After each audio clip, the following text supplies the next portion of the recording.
कर्नाटक में हिजाब को लेकर 1 जनवरी को विवाद तब शुरू हुआ था जब कर्नाटक के उडुपी में 6 मुस्लिम छात्राओं को हिजाब पहनकर क्लासरूम में बैठने से मना कर दिया गया। कॉलेज प्रशासन ने नई यूनिफॉर्म पॉलिसी इसकी वजह बताई। इसके बाद काफी हंगामा हुआ। सोशल मीडिया पर कई तस्वीरें तैरने लगी। देश के कई हिस्सों में विरोध प्रदर्शन हुआ। वहीं मुस्लिम लड़कियों ने कर्नाटक हाई कोर्ट में एक याचिका दायर की थी। कर्नाटक हाई कोर्ट ने अपने सुनवाई में कॉलेज प्रशासन के हक में फैसला सुनाया था। उसके बाद मामला शांत हुआ।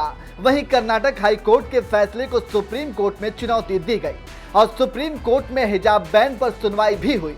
सुनवाई के दौरान याचिकाकर्ता की तरफ से पेश हुए वकील ने दावा किया कि कर्नाटक हाई कोर्ट के फैसले के बाद 17,000 छात्राओं ने स्कूल छोड़ दिया है।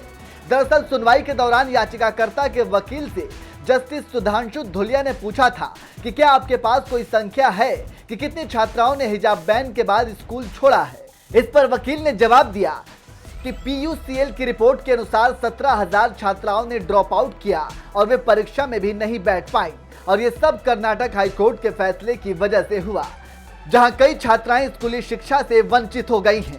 वकील ने यह आंकड़ा पेश करने के बाद देश की विविधता के हवाले से कई दलीलें पेश की और कहा किसी का हिजाब पहनना दूसरे को गलत कैसे लग सकता है। वे कहते हैं कि राज्य का काम विविधता को प्रोत्साहित करना है, न कि प्रथाओं पर रोक लगाने का। किसी को ऐसा क्यों महसूस होना चाहिए कि किसी के धार्मिक अनुष्ठान धर्मनिरपेक्ष शिक्षा या एकता में बाधा डालते हैं। अगर कोई हिजाब पहनकर स्कूल जाए तो कोई दूसरा क्यों भड़के, दूसरे छात्र को समस्या क्यों होनी चाहिए। यदि यह उकसाता है तो उसको इसका समाधान करना होगा, अन्यथा आप किसी को धमकाने की अनुमति दे रहे हैं। सरकार शायद चाहती है कि कैंपस में ऐसा ही हो। यह कहना कि मुझे किसी और का हिजाब पहनना स्वीकार नहीं है, यह संविधान की प्रस्तावना में भाईचारे की अवधारणा के विपरीत है। राष्ट्रीय शिक्षा नीति सोच को समाहित करती है कि स्कूल विविधता और आलोचनात्मक सोच को स्वीकार करते हैं। आपको बता दें कि इससे पहले भी हिजाब मामले में पूछताछ हो चुकी है और कई तर्क रखे जा चुके हैं। याचिकाकर्ता की तरफ से देवदत्त कामत ने कहा था कि हिजाब पहनना या नहीं पहनना एक धार्मिक विश्वास का मामला है, जबकि अनिवार्य धार्मिक विधि विधानों का सवाल तब उठता है जब राज्य उसे लेकर कोई कानून बनाता है और उन्हें मिटाने की कोशिश करता है।